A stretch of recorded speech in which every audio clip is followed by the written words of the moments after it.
একদিকে হাইকোর্টের দ্বারস্থ হলেন রেখা পাত্র, অন্যদিকে সন্দেশখালির ছবিটা একটু তুলে ধরবো, কারণ আপনারাও জানেন সন্দেশখালিতে কেন্দ্রীয় বাহিনী তাদের রুট মার্চ শুরু হয়েছে। দেখছেন সেই ছবি, কেন্দ্রীয় বাহিনীর রুট মার্চ।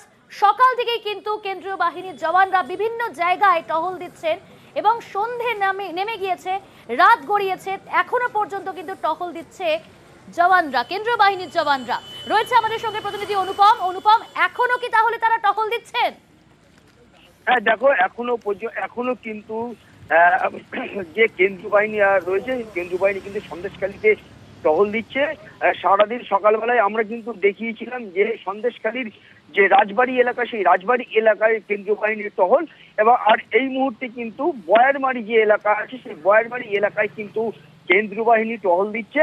এবং সন্ধ্যে মানে অন্ধকার ঘরার পরেই কিন্তু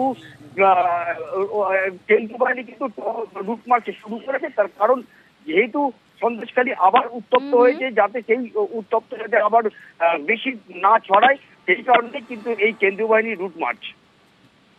ধন্যবাদ অনুপম।